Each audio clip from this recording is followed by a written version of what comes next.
This episode of The Big Picture is presented by Starbucks. The unofficial drink of summer is here, and it's just as good as I remembered. Starbucks Summer Berry Refresher is everything you'd want from a summer beverage. A blend of berry notes shaken with ice and poured over a layer of new raspberry-flavored pearls. And personally, my favorite refresher is the Summer Berry Lemonade. It just tastes like summer in a cup and adds a whole other level of fresh flavors. We are on the brink of a major heat wave here in Los Angeles, and nothing would be more refreshing than a Starbucks Summer Berry Lemonade Refresher. Available for a limited time only, your Summer Berry Refresher is ready at Starbucks.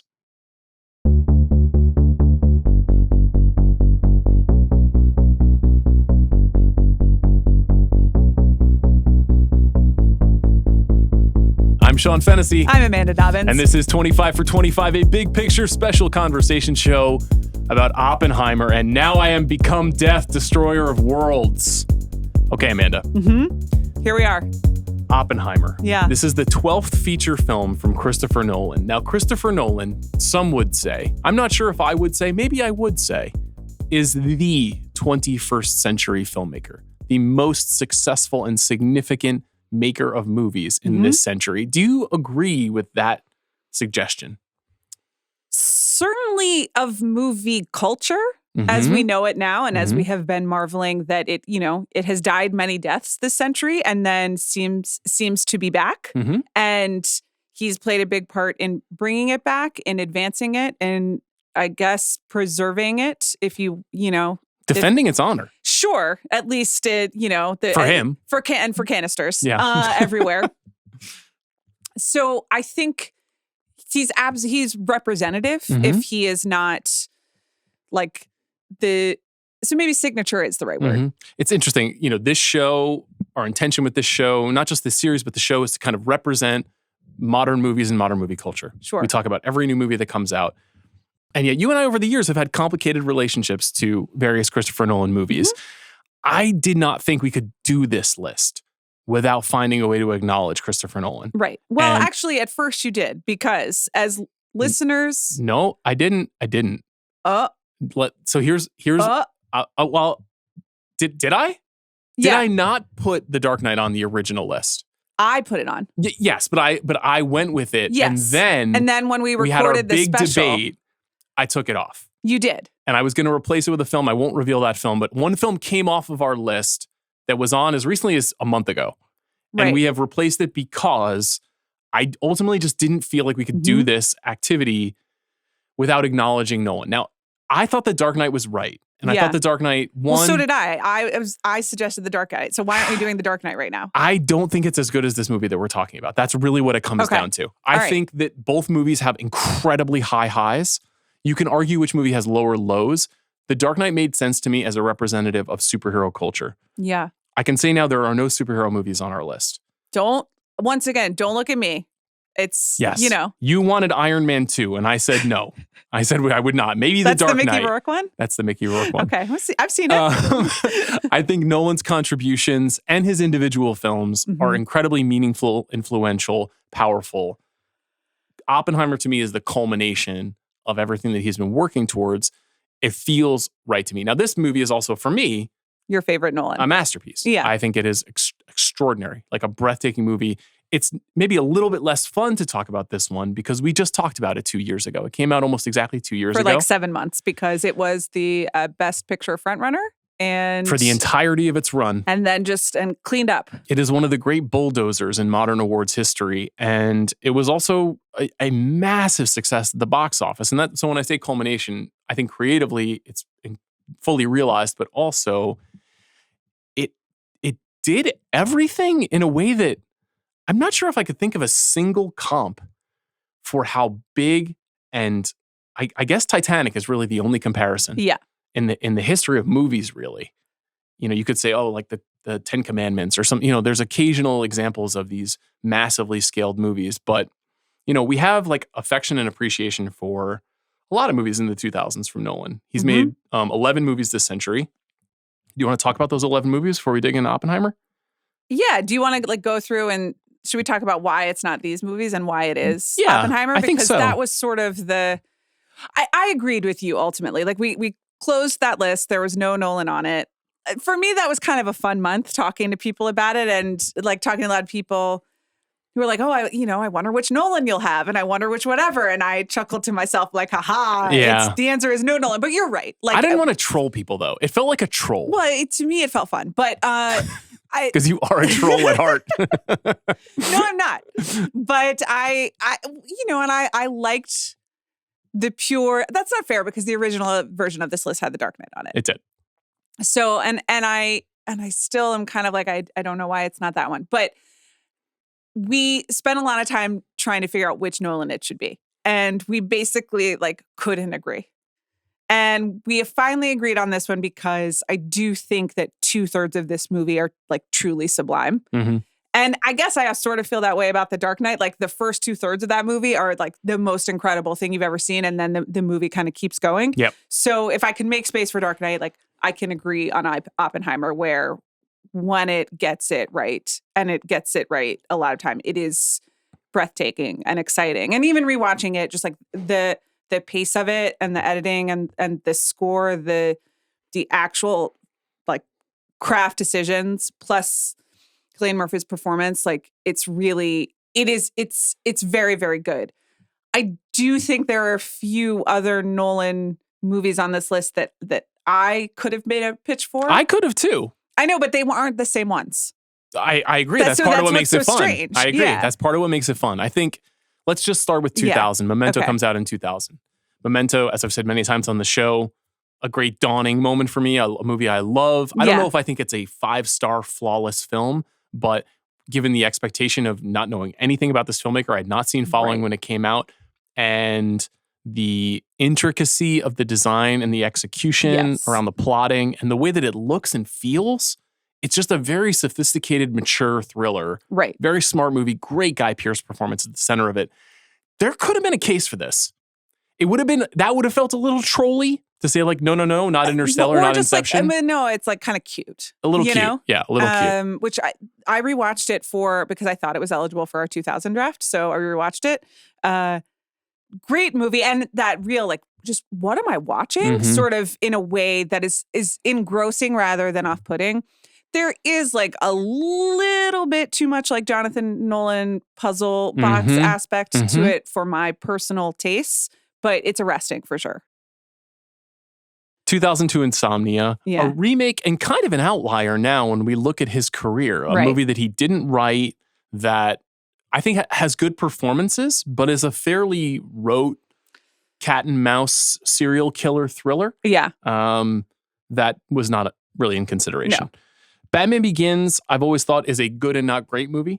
I think it sets a new template for a kind of superhero storytelling.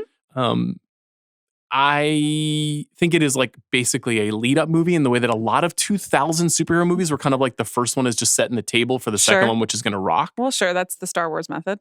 Yeah, that's true. That's true. But, without the originality of the building the entire Spider-Man world. Does a similar thing in the 2000s. Including this would have been sort of like we're not building a Hall of Fame, right? And you, Sean, always want to include like the one that starts it. But in this case, we're not doing the one that starts it. No. 2006, The Prestige. Yeah. Among my favorites. A lot of boys at home being like, what about The Prestige? Yeah. It's good. What about girls? What about the girls? I'm sorry, I don't mean to exclude them. Yeah. Who love the characterization of Scarlett Johansson's character in this movie. Sure, Is it not sophisticated? Is it not a strong woman? The Prestige, I think, is very good. Yeah. Very good. A more than above average movie. The Dark Knight. Well, it's quite something. It like excellent film. When it's going, it is rocking. It is. I think I have a hard time not nitpicking Nolan movies from this era to death. Okay.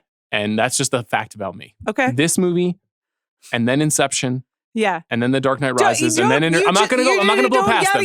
I won't. I promise I won't. Okay, I'll just say from 2008 to 2014, I have a hard time not nitpicking those movies. I don't know why. Flaw of mine, fact about me, whatever you want to say. Yeah. Like it just is something that when I watch these movies, I don't feel this way all the time, and I'm usually quite forgiving of this. But when I feel someone getting close to greatness and from my perception missing, right, I can't help but claw at what's missing to me. And even though The Dark Knight had me vibrating in the theater at times, there's a few decisions I don't love. And as I thought about this... Are you afraid to speak on them right now for fear that people will start yelling at you again? No, I think it just... I think this movie kind of concludes awkwardly.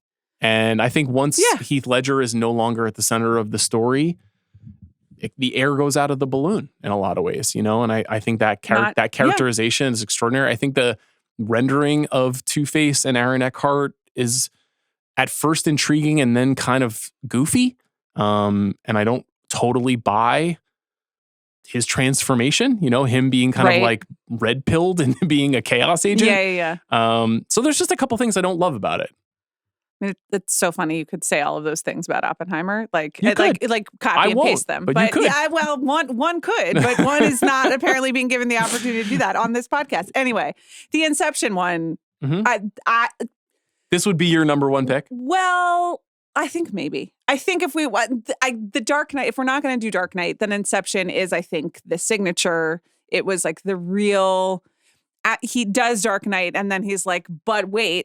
I got Leo and a top spinning and people like shooting each other in some snow for a long period of time. Yeah. And it was that first real like Nolan Reddit. Can you believe this, man? Like what happened in this movie? We were all in it together way. And it really did work for me. Mm-hmm.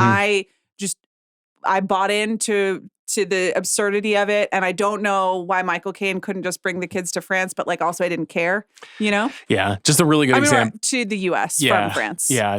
But like a movie that just did not stand up to like any examination from me personally. And I know that giving yourself over to movies is a big part of enjoying movies. Mm-hmm. For whatever reason, I really like this movie. People think I hate it. I don't hate it. I like it. And there are moments, the hallway fight in particular, where I'm like, I've not seen anything like this before. And I think that because of the way that he was kind of narrativized as Spielberg meets Kubrick, you know, that is who this guy is. Yeah, it's like, imagine if Kubrick directed an Indiana Jones movie. I just don't see it that way. And I think I've actually come to understand better like who he is and what he represents in movie culture, because he's not like either of those guys. No. And it's useful to be removed from that period in time and look back at the movies. In fairness to these movies that we're talking about right now, I have revisited all of them at least once and usually twice since kind of like arriving at my annoying guy attitude about them. Mm-hmm. And I kind of still feel the same way about The Dark Knight Rises, which we listen, did a The Dark watch Knight along Rises on. was not on any of our lists. Very silly movie. Yeah. A lot of fun. Mm-hmm. I think it's actually easier to enjoy that for me because I'm like, nobody is trying to tell me this is the greatest movie ever made. It's definitely like this rocks kind of movie. Yeah. But it's very silly. And it kind of reveals, I think, a lot of the silliness in a lot of Christopher Nolan's movies. Like his conception of good versus evil and what man is battling. It's certainly, they're deep themes, but they're rendered strangely at times, I would say. You know, like his relationship to female characters is pretty complicated and maybe not the most acutely understood. Yeah, he's a man on an island who is you know, literal or figurative, who's just trying to.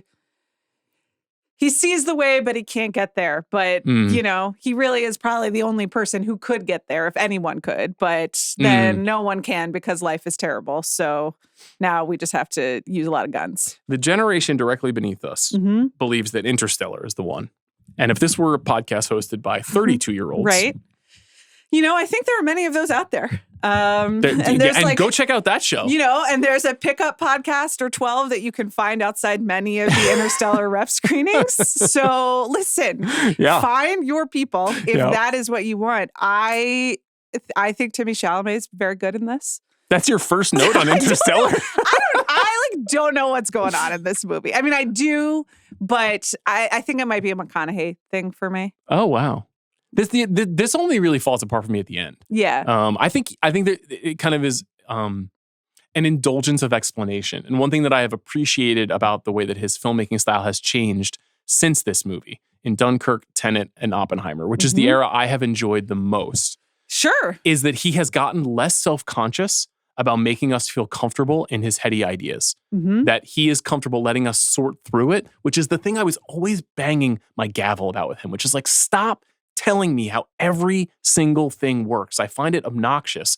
And in this movie, the collision of that, the sort of like, I have read all the science plus love is actually the answer, which to me is the most saccharine, lame conclusion to an otherwise like quite fascinating and sophisticated examination of like the distance between us, the distance across the world, the inability for people to connect, really. Like, I think that's what ultimately Interstellar is about, that what we put between us and why we can't stay together and say what we really need to say to each other.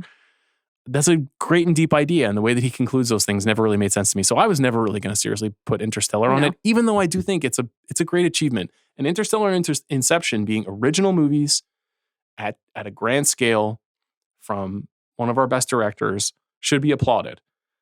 Just not in this countdown. Okay. Dunkirk? Should we have more strongly considered this? Yes. You want to do it? You know, throw an elbow. We did. I threw them all at you. And what did I say? And you said no. That was all I said? Yeah. I had no other responses? It was on text message, and you were just basically like, nah. I think that's like literally what happened. I like Dunkirk. I think it's quite good. It's really, really good. I think it's quite good. And I think maybe it doesn't get me emotionally the same way it does you or Chris or Quentin Tarantino. You know, clearly like it has an effect on people. The Holy My Trinity. My team. I think Dunkirk is very, very good. I thought it was very good when it was released. I think it's very good now. It's not my favorite. I think it's clever, and I do feel like he had, like I said, I think he unlocked something in his willingness to take chances with that triple time structure that he's doing to unfold that story that is tremendously complicated if you try to unpack it, but doesn't feel that way when you're watching it. I didn't feel confused watching that movie. No, not at all. And I think he also does figure something out emotionally in all three stories without having to without hammering home that this is about, you know, your feelings over time and space, and like love is the answer. They are more character based, grounded in the moments, but you know, the Barry Keoghan character, the Tom Hardy character, it's all really heartrending. Even like Kenneth Branagh just like standing on a dock, like using Kenneth Branagh voice, he hits the like tonal frequency. I do also think that, you know, this is a movie about like a really important and serious stuff, and it is like a war movie. But it is and on like a grand scale, or even on 3 grand scales because of the 3 timelines. But it is not saying this is about the most important thing that has ever happened in the history of the world. So the gravity of the situation and the gravity of the emotions is communicated like through the film itself, as opposed to the dialogue, which I think is something that speaks in its favor. I agree. I don't have very many bad things to say about the movie. It just doesn't hit me the same way that honestly the next 2 do. Now, well, I made a push for Tenet too. Tenet would have been interesting and also would have felt like a troll. Yeah, now, that's what you said. We love Tenet on this show. I think Tenet... I don't understand it, and every time we talk about it, I understand it less, but I love it. It's a lot of fun. Yeah. I don't know if it's really very thematically deep at all. Like, at all. What is it about? The immutability of friendship. Buds? Yeah. Bros hanging. But that's not something that occurs to you until you get to the very end of the movie. You know, like it's not clear. Because is Elizabeth Debicki's son Robert Pattinson? No, I believe that was debunked. Oh, that's sad. But so then why they're bros? Because John David Washington just knows that he's going to find Robert Pattinson again in some timeline? Correct. And then are they going to have to save the world again? Probably. And like they're just going to do the Opera House forever? I think so. But it's cool because, you know, you got a pal. This is like me and your husband, you know? It's like we don't have to talk. We could go 2 months, not talk, and we'll just pick right up. We're good. Am I Elizabeth Debicki in that situation? Insofar as we're going to have Kenneth Branagh murder you, yes. Sure. Well, listen, as long as I can dive off the yacht, you know? That was very elegant. That's a lot to live up to. Yeah, thank you. Tenet is a ton of fun. And I was so... Freeports! Freeports. I forgot about that. I was very happy to have that movie in that time in history. Yeah, and I really, really like that movie. To me, it's just not as good as Oppenheimer. Yeah. And that brings us to this moment. Okay. Now, your notes on Oppenheimer have been acknowledged in time.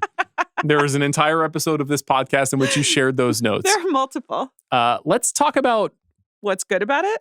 Yeah, and why it's here. I mean, I made a couple of notes. I feel like these are important things to state around Nolan. One is, this is like an operatic humanist. It's a person who really believes in the theory of the great man. And it's a synthesis of a lot of those ideas and a little bit of a self-recrimination. Like, the movie is very metatextual because it's about kind of like what happens when someone with good ideas gets to follow through on those ideas. Right. I've always enjoyed the reading of Christopher Nolan, watching the Marvel industrial complex rise in the aftermath of his Batman movies, and him thinking like, oh my God, what have I done to the thing I love? That may be a little too It's actually like a little offensive when it's probably not fair to Christopher Nolan to be like, he looked at Marvel and then was like, well, I must tell my story with J. Robert Oppenheimer. But it's not my responsibility to be fair to him. It's my responsibility to read movies and movie culture. Sure. And like, it is undeniable that obviously this world historic significant event that speaks to the loss of hundreds of thousands of lives over time. And also just to like a complete realignment of how we live and like the fear and anxiety and like mortal danger that the entire world is now in. But this is something that I think it's fair to say like artists do. You know, like they take the world's events, they take our experiences, and they think about how they're filtered through themselves. Like I think that's ultimately okay. It doesn't have to be as glib as superhero movie bad. But the thing that I think makes him kind of the heir to Spielberg, the heir to James Cameron, the heir to these handful of filmmakers that get you, no matter what they're doing, to just be like, I gotta see it. I gotta see what he's going to do with this. A movie about J. Robert Oppenheimer could have been really boring.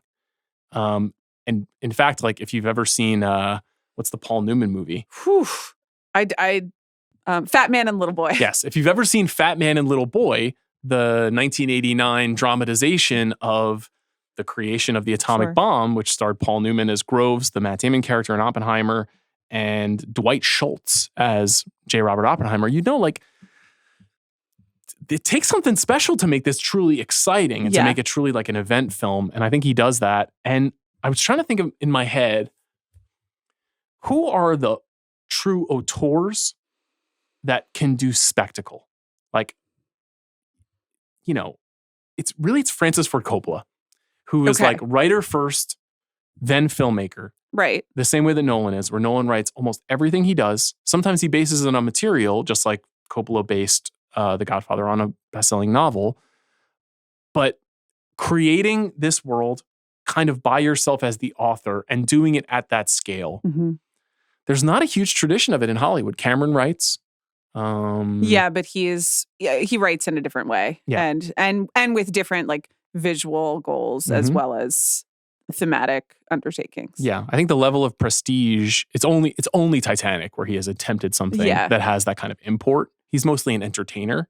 And he's sure about the world. He is. Yeah. Cameron knows what he thinks is right and wrong. Yeah. And he thinks, and he knows where he believes he stands in it. Our timing is really interesting because he's just lodged some complaints for sure against Oppenheimer because he is intending to make a nuclear film, you know, an atomic movie about the power of the bomb.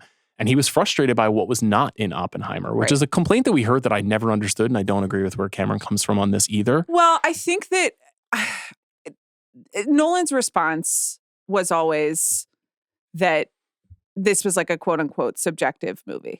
But I think the complaint was this is in many ways a movie about the decision that was made and how it changed our world, and the people who were affected by it are not represented in any way in the movie. And, you know, like, I get it. I think it would have been disastrous if Nolan had tried to bring like that death and destruction into it. Wouldn't fit with the rest of this movie and it would feel gratuitous. And I think it was smart for him not to do it. But I understand that it's, you know, this is one side of the story. Very much so. Yeah. And it's not attempting to be representative of anything other than the perspective specifically of Oppenheimer, but I think mostly of the people who are kind of sympathetic to his experience as the leading scientist in America at a certain time in history. But subject matter is really perfect for what he's interested in. He is interested in formulas and theories and this idea of what would happen if something like this happened, but this is a real historical event that he can use to kind of analyze that context. conspiracy and paranoia and the idea of loyalty all being kind of frictive points. Like it's a big part of Inception. It's a big part of the Dark Knight films. Like this idea that you are bound to these oaths that you've taken, but taking those oaths then makes you every day think that like something is wrong and amiss. There's a great moment in this movie that is basically where the movie turns. It might be where you kind of lose a little bit of your tether to it, but the moment itself is so special, which is immediately after the Trinity test. There's a moment when Oppenheimer, the following day it seems, or after the order has been made, walks outside at Los Alamos, watches the bomb leave in trucks. Yeah, no, that's a great and part. That moment when he realizes like this is essentially no longer under not only not under my control, but was never under my control. Right. I am just a tool toward this. And Cillian Murphy's performance with no words. Right. And also, I mean, like the shot itself is so beautiful with the mountains in the background and like there, away it goes. It is like a painting. It's an amazing act of thematic storytelling. Yeah. And conveys a ton. And it is absent, I think, a lot of the political machinations that kind of dominate the final third of the movie. It doesn't have anything to do with this idea that Oppenheimer was a controversial figure in any way. It's like, it's pure human drama. It's a person who thought he was one thing and then realized he was something else. And I saw that as like a really incredibly mature moment for Nolan, who's been kind of like working towards something. And it really, really stuck out to me. And then there's all the other stuff too that he likes, like conquering the metaphysical world, having an idea of what you could do, and then using science to make it real, which is like what Interstellar wants to do. But can't do. Like it can't ultimately get you to the explanation point. That's the point, yeah. I know. And so you don't have to understand, you just have to feel. Do you think love conquers all? And then it's also kind of a detective story, which is something I like about it. I know you're a little bit more mixed on that. No, listen, so I rewatched it again and everything, the Trinity test is like one of the most extraordinary things that I've ever seen put on screen. And what's so amazing about it is that, well, obviously, like they don't set off an atomic bomb, but sure feels like they do.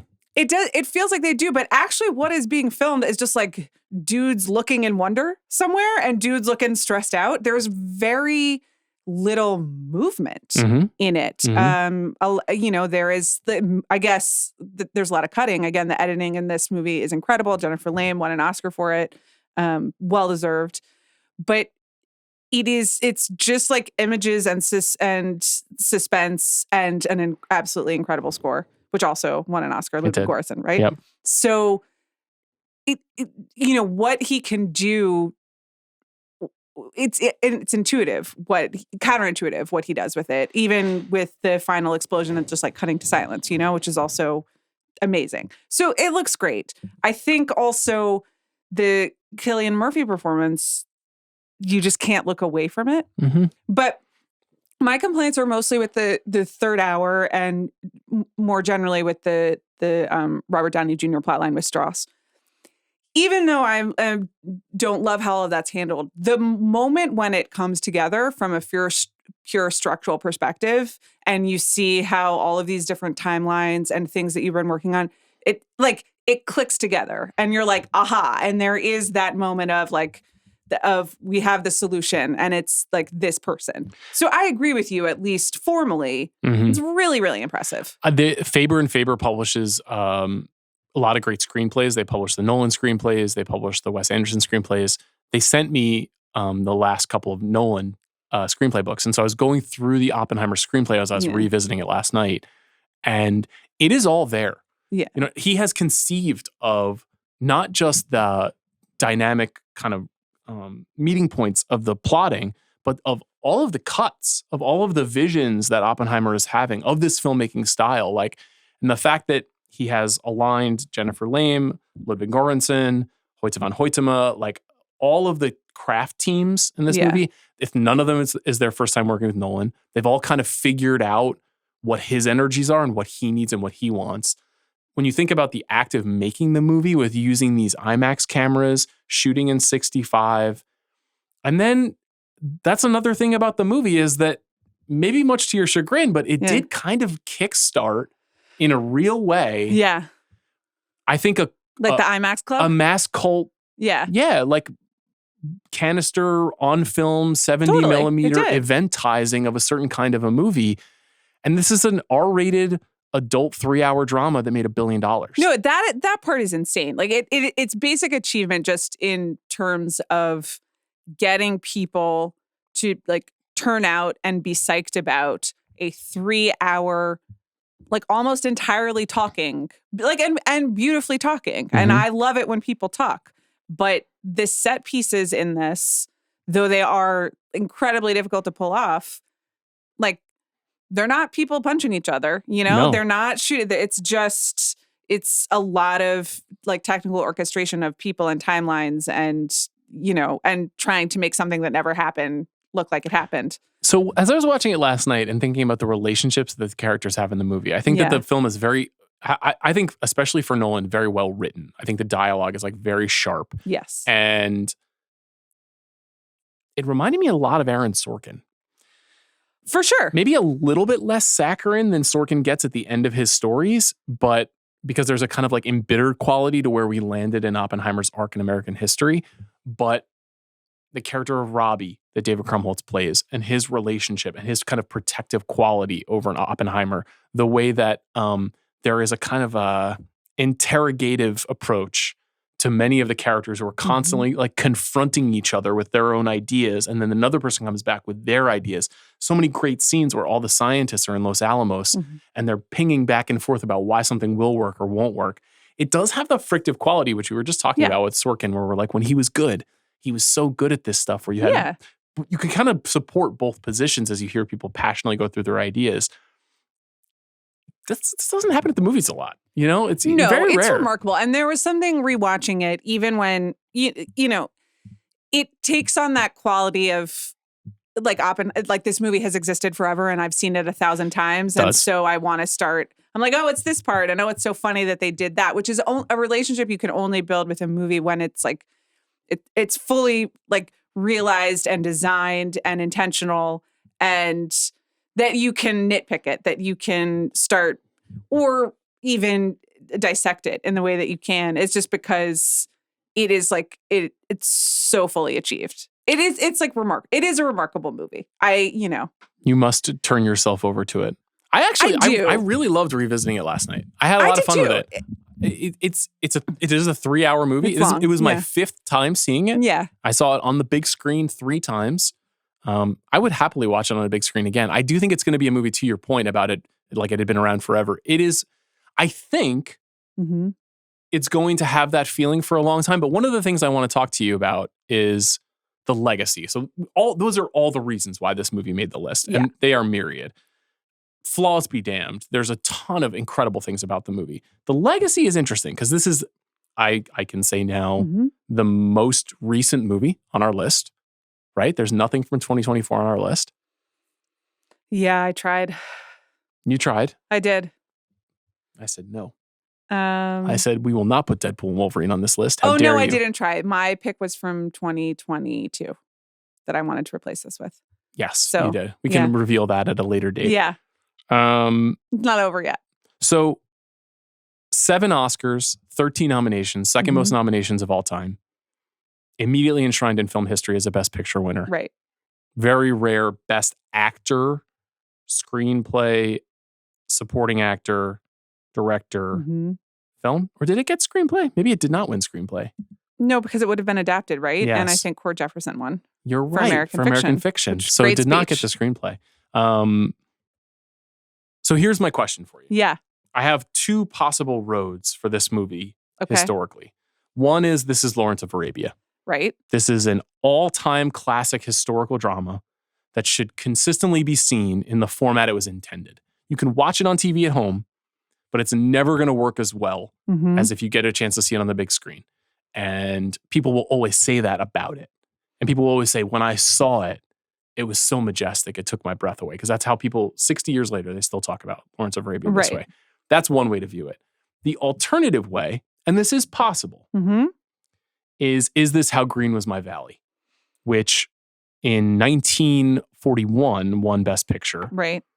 And it was a master in his prime, coming off of beloved classics. So John Ford had directed many films in the 1910s and 20s and 30s, but then he goes on this run of Stagecoach, Young Mr. Lincoln, Drums Along the Mohawk, and Grapes of Wrath. And he's sort of getting recognized after all of those movies, which are all canonical greats, for a sprawling epic in this, like, he's arrived moment. But he beat Citizen Kane.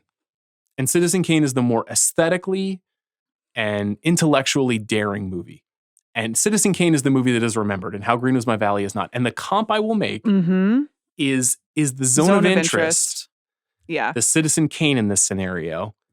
And Oppenheimer will be understood as a great movie that people liked, but the zone of interest is the movie that matters more now and forever.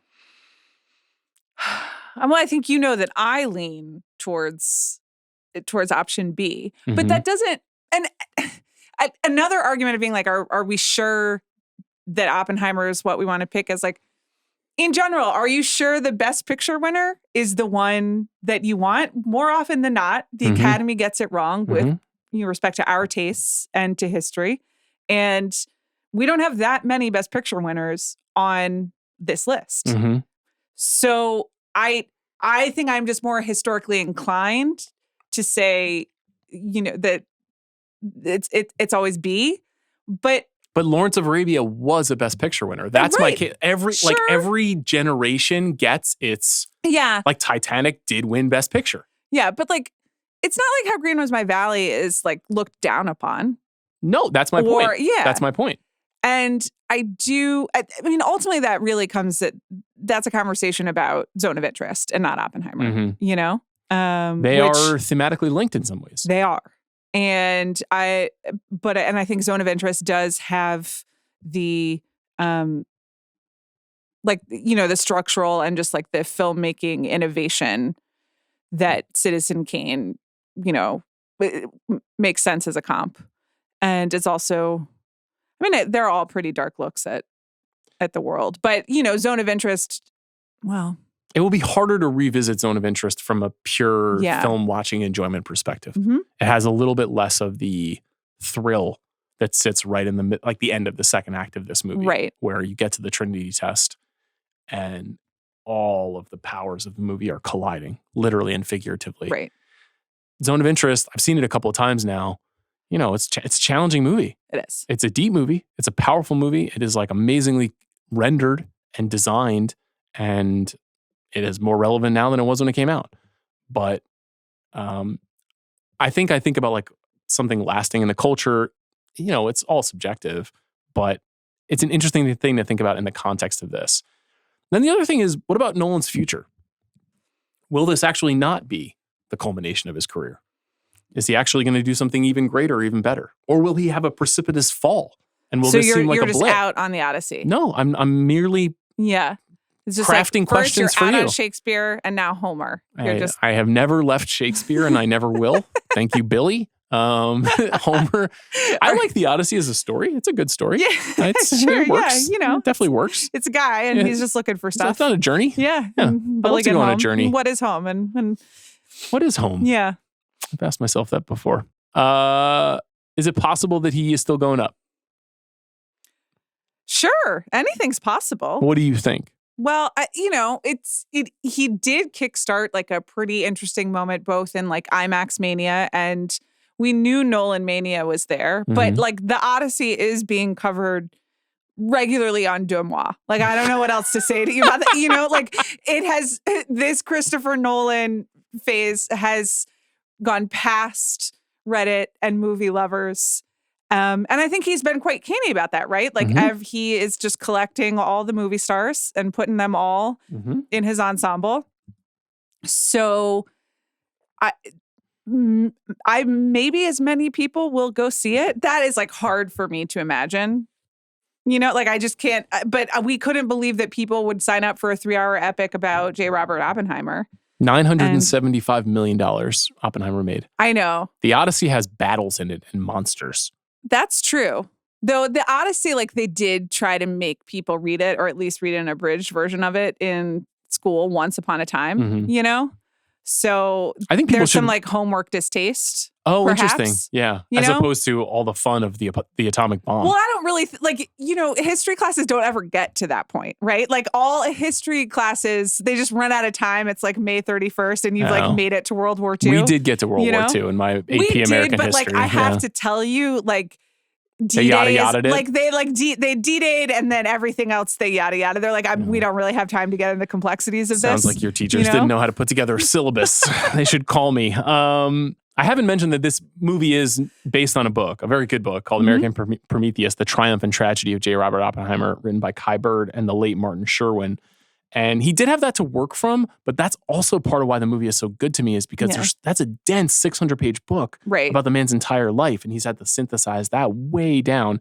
So a huge achievement. Any final thoughts you want to share about Oppenheimer before we do recommend it if you like? I like this movie. Okay, you have some misgivings. No, I don't. Okay. This is a collaborative act. This is a collaborative act. This list act. has been an interesting process. And this is where we met. And I think everything that we talked about that is amazing about this movie is amazing about this movie. The Dark Knight thing, not having a superhero movie on this list is interesting. And like I say that to you. I don't think that there are any 5-star masterpiece superhero movies. Okay. I just don't. I like a lot of them a lot. I mean, I definitely don't, but The Dark Knight is pretty good.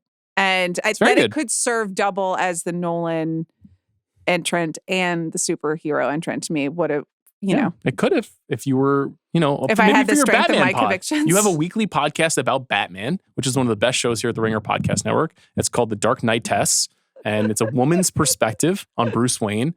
And I'm a huge fan of the show. I'm an executive producer on that podcast. Okay, thanks so much. I've been happy to help you along the way. Mm-hmm. And for your 25 for 25 Batman-related media list that you're doing, you could put Dark Knight at number 1 if you want. Sure, but unfortunately, I have to do Ben Affleck's cameo as Batman in The Flash at number 1 because I really thought he brought some emotional resonance. What about George Clooney's cameo as Batman in The Flash? Honestly, I saw The Flash and I don't remember that. Like, was I in the bathroom? We have gone far afield here on this podcast.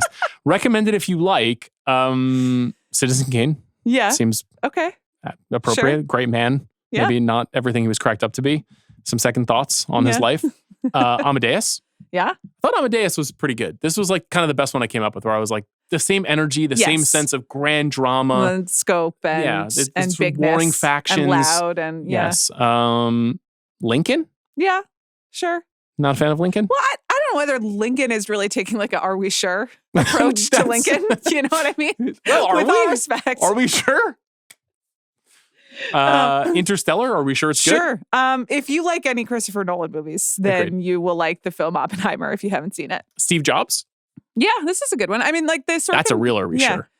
Is it good? No, like a suspicious, like this is a great person with great ideas, but is he a great person? Well, but he makes the iPod for his daughter. So he does. Thank God for that. Hopefully one day I can make an iPod for my daughter. And then I put The Brutalist on here. Yeah, of course. Seen The Brutalist? Yeah. Good movie. Yeah. Very good movie. Yeah. Very good film. Any other thoughts? Well, it's really fun to make a show with you and to learn about what your definition of compromise is. What do you mean? That's not fair. I've been very generous in this process. What if I just started doing like the whole Kitty, correcting the tense of the interrogator speech right now, just to close this out? I wish you luck, but in the meantime, I would have you take in the sheets. That's what I would like you to do. Thanks to our producer, Jack Sanders, for his work on this episode. Not a coincidence. Happy 4th of July weekend. That's good. Yeah, I'll tell you something. You figured out the schedule just so. Today is our Independence Day. There you go. Good job, Sean Fennessey. We'll be back next week with part 2 of our 2025 movie auction. We'll see you then.